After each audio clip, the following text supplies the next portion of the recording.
Great indeed is the mystery of godliness. Christ manifested in the flesh, he was vindicated by the Spirit, he was seen by angels, he was proclaimed among the nations, and he was taken up in heaven or in glory after he has been proclaimed and he has been laid on in the world. So is your life, or the process of your transformation in fulfilling purpose, a mystery. 1 Timothy 3:16. The God that is in you is mysterious, his ways cannot be understood. So the transformation of your life cannot be decoded by men.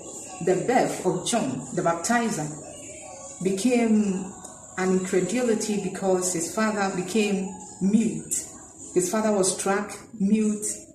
He became tamed because the news of the birth of John became a mystery to him. John, even in his mother's womb, leapt upon seeing Jesus, or the Christ, who is the Messiah, in the womb of Mary. So even John, as a child in the mother's womb, knowing his purpose, having met the Messiah, he leapt in his mother's womb.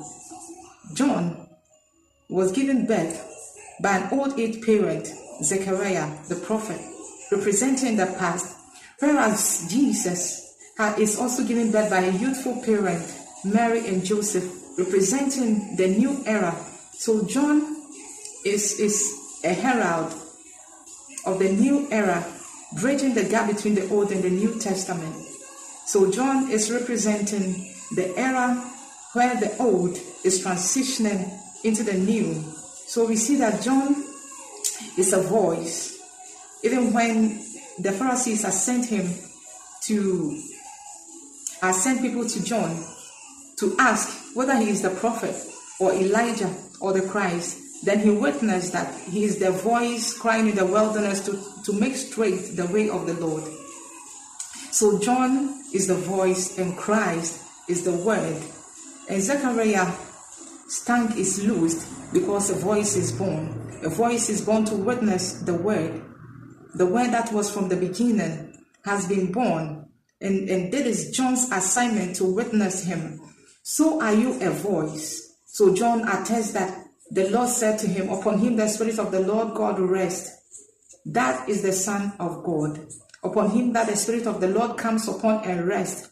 That is the Son of God. So having the revelation about the Christ, then you are able to witness him. You are a revealing voice for God to witness Christ. You are a revealing voice to bring the Messiah, or to present the Messiah to the people. That is your assignment as a believer. If John's birth would cause Zechariah to lose his voice, representing the things of the past, then there is an era where our tongue is loose to witness him. John said that he is that voice in the wilderness, cry and make straight the way of the Lord. In this era, in this generation, you are that same voice that is crying unto the nations that they should make straight the path of the Lord, that many who are in darkness will come into light.